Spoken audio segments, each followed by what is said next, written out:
Hey, hey, hey. Time for another Out of This World story from rSpace. Some vows are easier to keep than others, like in sickness and in health. Today on rSpace, we've got a sealed envelope that might as well have contained a time bomb. Wife's STD report exposed her cheating. I abandoned her in the hospital with piles of medical bills. I, 40 male, have been married to Lauren, 41 female, for 6 years. We weren't a couple that screamed love from the rooftops, but there was mutual understanding and respect. I thought I was married to a mature woman who wasn't needy or craved attention every now and then. Guess I was wrong. My illusion shattered when Lauren fell gravely ill. At first, it seemed like a simple case of food poisoning. She was puking nonstop and couldn't keep any food or water down. She was pale, weak, and dehydrated. She wasn't ready to go to the hospital. She said she was scared of needles and the IV drips they inserted. I tried my best to nurse her back to health, but after a day and a half of this, her condition worsened. She needed professional care, and despite her apprehension, I rushed her to the hospital. I was so terrified when they wheeled her into the ER. I hugged her and assured her she'll be fine, and I was there for her. I promised not to leave her and won't go home without her. Even at that moment, I meant it. Who knew I couldn't fulfill my promise of standing by her? The symptoms were generic, but I had a sinking feeling in my stomach. Guess your body can sense the upcoming disaster. I had no idea what horrors the next 48 hours would bring. Lauren's condition got stable in a few hours, but she's gotten too weak and pale.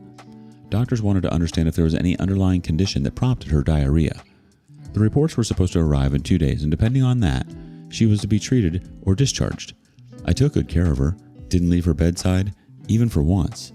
After 12 hours, the doctor reduced her medication and she got dehydrated again. That's when doctors got suspicious that there was something more to her problem. On the third day, a nurse handed me a sealed envelope and said the doctor would explain everything soon. Lauren was asleep in her bed, hooked up to an IV drip, looking frail. I don't know why I dreaded opening that envelope, but I was equally impatient to wait for the doctor, so I opened it myself. At first, the words didn't register. My brain refused to process them. Positive for chlamydia. I froze, staring at the report. A million thoughts raced through my head. I kept repeating myself. This has to be a mistake. Maybe the samples were mixed up. I remember I was so anxious I was having cold sweats. I Googled it. The answers I got from there were not something I wanted to know. Then I don't know after how long I was asked to go to the doctor's cabin because I was so lost in my thoughts. My legs were shivering. I pointed out that part in the report and asked him, "This can't be true, right? There has to be some mistake."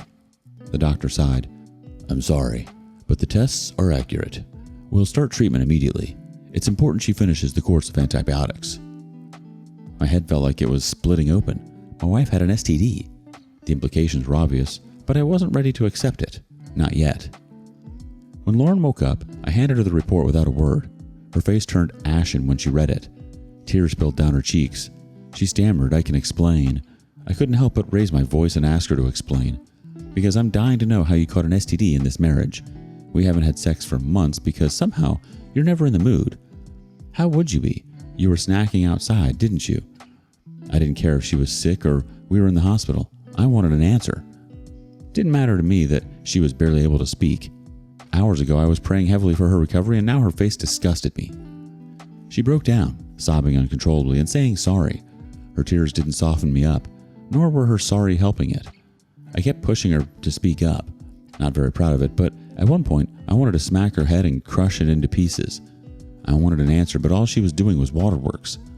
I pushed her to speak the truth, and after a lot of hesitation, she finally confessed that she had been randomly hooking up with men whenever she found the opportunity. Most of them were her clients. She's a hairdresser. I pestered her for details. I wanted to know everything. How many? Where did they go? The count? And most importantly, why? Wasn't I enough for her? To most of my questions, her first response was tears, but eventually, grilling her to the core, I got all my answers.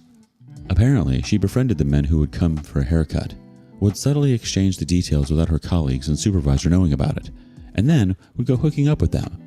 She would make it clear to them that it would be just sex and nothing else, and the guys obliged. My blood ran cold when she laid out the details. One of her sentences stuck in my head forever. It was, "It's just something I do sometimes. It's my guilty pleasure. I know it's wrong, but I couldn't stop." I felt like the floor had been ripped out from under me. I screamed, "You've been cheating on me, sleeping with random strangers? How long has this been going on?" She confessed that it was going on for a couple of years. To her defense, she said she does it only when she's drunk and then avoids sex with me for a week after that, as if this would make me feel better. She had the audacity to say I never meant to hurt you. The hookups didn't mean anything to me. I don't even remember how I feel about those experiences. All I know is I love you and want to be married to you. My blood boiled with her response. I roared, standing up so fast the chair toppled over. Never meant to hurt me? You've been risking my health, my trust, our marriage for years. And you didn't mean to hurt me? What if the germs had passed on to me? I ranted my heart out and called her all sorts of names under the sun. She risked herself and me just for the sake of temporary pleasure. She begged me to give her a chance to explain. Her excuse was she used protection, so she felt safe. She slept around like a slut, hoping she would never get caught. She reached for my hand. I pulled away, yelling, "You're disgusting. I can't even look at you right now." I stormed out of the room, leaving her sobbing behind me. The doctor had asked me to get tested. I can't tell you how terrified I was. There was a high chance that I was infected, maybe asymptomatic. I gave my blood sample and stormed out of the hospital while they extended her hospital stay to further treat her for chlamydia. I drove around aimlessly for hours, my mind replaying every moment of the confession, the betrayal, the lies, the sheer disrespect. My phone buzzed with messages from her, but I ignored them. I couldn't deal with her right now. I devised a plan. I wasn't going to let her waltz back into my life as if nothing had happened. I packed all her belongings, her clothes, her makeup, her stupid collection of scented candles, and dumped them in her car in the basement. I called the cleaning service to disinfect the entire apartment. Call me crazy, but I felt she had spilled the germs all over my place. I wanted every trace of her gone. Then, I hunted for a lawyer and booked an online meeting to discuss my case. I was certain not to spend a day with this disgusting woman. I never showed up at the hospital after that. I even got a call from the hospital to pay the bills so that her treatment went smoothly. I couldn't care less about her existence. She sent me angry voicemails accusing me of being a terrible husband. She even said we had vowed to take care of each other in sickness and that I was breaking my vows by abandoning her. I was literally fuming at this. She's the one talking about vows. What happened to the vows of not taking other men apart from me? Why didn't she think of this vow before opening her legs to every loser out there? The gaslighting was so pathetic. I can't tell you. The day that she was supposed to be discharged, my phone was bombarded with calls from her in the hospital. I ignored all of it. I knew they were calling me to pay the bills. It had exceeded the coverage provided by the insurance. I was getting a copy of the bill in my email. I knew she didn't have that much in her card to pay the bill, but why do I pitch in? She got effed up and boy, do I pay the bill for her treatment. Not in this lifetime. She called up her colleague to bail her out, who even dropped her to the house. When they arrived, I didn't open the door. Her keys were in the house. She didn't carry it when I got her admitted, so she couldn't use it to unlock.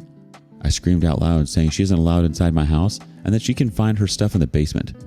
I had loaded her car trunk with her valuable stuff and left her clothes and other non-expensive items in the basement. I slipped her car key from inside the door. She was crying and knocking relentlessly and wanted to be let inside the apartment. After a while, I saw her colleague drive off, leaving Lauren alone at my door. I really had to control my urge to open the door. She was crying as she had nowhere else to go in this condition. She pleaded for a chance to talk and sort out the stuff. She even begged me to have mercy until she got well, and then I could do whatever I wanted. I couldn't believe she wanted me to be sensitive towards her condition. Really? You've been effing around the city and catching germs, and I should be acting sensitive? F your butt. She had the nerve to say sorry and that it was a mistake, which we can work out once she gets better. I screamed it wasn't a mistake. You made a mockery of our marriage. I can't even stand to look at you. Now get off my property. She cried for some time, and then I saw her driving off with her car. She must have collected her stuff from the basement. Meanwhile, the results came out, and thank God it was negative. I felt a brief moment of relief. I felt as if I dodged the bullet, but the fact that she'd put me in that line of fire was unforgivable. Also, the doctor told me to repeat the test after a month. Sometimes it takes a while for the virus to show up in the test. Could be dormant, I don't know. So there was still a chance I was infected, but not detected. I got the slot from the lawyer and initiated the divorce proceedings. Right now, I don't know where she is or how she's been holding up. She constantly texts me asking for forgiveness and at least letting her stay in the house until she recovers. Of late, her messages have changed from pleading to threatening. She's angry that I abandoned her in this condition, and she would tell everyone how horrible of a husband I am. Well, good for me. If she spills her tea, I'll just sit back and enjoy. Excuses, excuses. Her excuses about it being a guilty pleasure or not meaning to hurt you don't undo years of lies and dumb decisions she's made. Your response is totally valid, and her attempts to guilt trip you into taking her back or letting her stay show a true lack of accountability for her actions. You're not abandoning her out of nowhere. You're choosing to protect yourself after being lied to and put at risk for years. Update 1. I got tested again, and thank God it's still negative. Lauren didn't give up easily. She called her parents telling them I had abandoned her at the hospital and also kicked her out of the house. Without any call or reasoning, they showed up at my house demanding an explanation. I didn't sugarcoat it. I asked them, did she tell you the reason? If not, don't you think you should have first asked her for the details before showing up in accusation mode? Anyway, now that you're here, let me tell you, your daughter cheated on me. No, she didn't date anyone or fall in love with someone, but she hooked up. Not with one, but with multiple men, and got herself an STD and put my health at risk too. Did she tell you this? Of course she didn't. How would she? She was busy portraying herself as the victim. Their shock on their face was priceless. Her mother called her up immediately, asking her if all of this was true. I don't know what she said from the other end, that her mother started yelling at her and calling her dumb and stupid. Her father's face turned red with rage. He snatched the phone from her mother's hand and yelled, "Do you have no shame in doing such things? On top of that, you lied to us that he's abandoned you. You know what? Wherever you are, stay there. We've got nothing to do with you." He handed over the phone back to her and stormed out. She also followed him, shouting on the call. When the paperwork was ready, my lawyer called Lauren to ask for her address to ship the papers. She gave her home address. As soon as the papers reached them, her mother called me requesting to give her a chance. She told me Lauren lived in a motel for a week after I threw her out, but her condition deteriorated. She begged her mother to save her life, and they helplessly had to take her in. She was fired from work because her colleague who accompanied her home somehow got to know about her illness and, the taboo around STDs. She went and spilled the beans to the salon manager. Lauren, of course, blamed me for exposing her, but I didn't care. I wasn't going to protect her reputation after what she'd done to me. Her mom asked me if I could show some compassion while she recovers from her health, and she said she wasn't in a condition to go through a divorce because her mental health has also gone for a toss. She requested me to postpone the divorce proceedings if possible, or maybe help her out with medical bills. Lauren has lost her job and has burned her savings paying for her medical bills. She even suggested we get back together until she's back on her feet. It was such an outrageous request. I mean, her daughter went around town, effing men, and now when she got effed up, she wants me to have her back. Funny, right? I laughed bitterly, saying she made her bed and now she has to lie in it. Lauren also sent me a large email with a heartfelt apology. This was the first time she was actually apologizing. Until now, it was all gaslighting and trying to play the victim. She was asking for a chance to prove herself, and she'll become a better wife. I didn't respond to it. She told me she felt like a ghost of her past life. She's broke. The medical bills are piling upon her. Doesn't have a job. Her reputation is ruined. Now she might not get a job in other salons. Might have to switch careers. Her friends have distanced themselves from her. She's socially isolated. Everyone thinks her to be some kind of curse. Even her siblings have outcasted her and don't visit their parents as Lauren has been staying there. Her father is a traditional man and couldn't take the humiliation she brought to the family. He resents her presence and doesn't even look at her in the eyes. It's just her mother who's trying to have her back, but the financial strain is making her bitter too. Amidst all of this, she's slipping into depression. Well, what could I do about it? She called it on herself. She sent me several remorseful emails. I feel she's writing them to get rid of her guilt. Maybe she's lonely and has no one to share her guilt. Her parents still call occasionally, asking if there was the slightest chance of reconciliation. She's been getting into the dark well of depression. She doesn't leave her bed for days, doesn't eat, but I know better. Trust, once broken, can't be repaired. Lauren thought she could have her cake and eat it too. She was wrong. Now she's living with the consequences of her actions. Lauren lied, cheated, jeopardized your health, and tried to manipulate her way out of accountability. It's not your job to clean up her mess.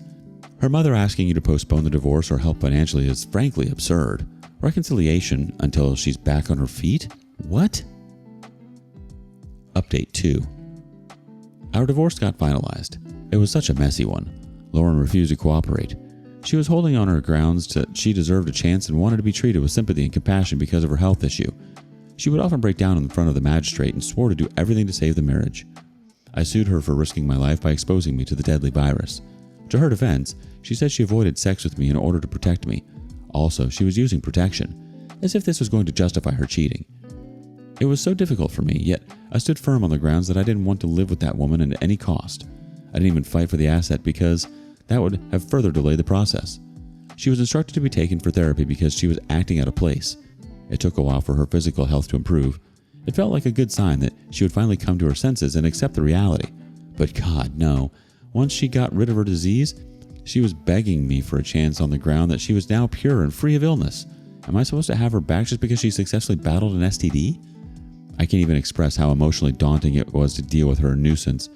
The worst part is, she gets all the sympathy for being ill and going through a divorce while battling clinical depression. No one even tried to understand how difficult it is for me.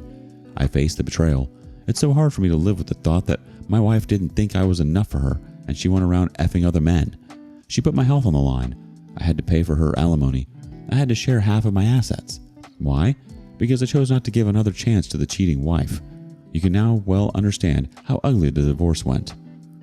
Despite all of this, Lauren was still dragging the stuff. A couples counselor was assigned to us, and that helped us a lot. Until then, I was undermining the role of a neutral marriage counselor. Had I known it, I would have taken it earlier. He was able to bring out the stuff from her and put it out in the open. He helped her navigate to reality and made her understand that How had a choice whether or not she wants to give it to her lust. Similarly, I had a choice of whether or not I want to forgive her. She cannot force me to forgive her and move on. The part of saving the marriage had sailed long back, so it was better that she opened her eyes and accepted the reality. So finally, it's over now, and I'm moving forward with my life. As you can probably figure out from the timeline of my posts and updates, it's almost 2 years since all these started. I do feel like a new life, but I feel drained from all the stress and anxiety I have been dealing with. I feel like disappearing or maybe moving to a new place where no one knows me. Just so sick of everything. I'm still seeing a therapist and hope I can come out of this low phase soon and restart my life. Oof. I'm sorry, OP. Losing half of your assets and paying alimony after being betrayed is a hard pill to swallow, but you definitely don't owe her anything, especially forgiveness. What do you think? Thank you for joining us today on rSpace.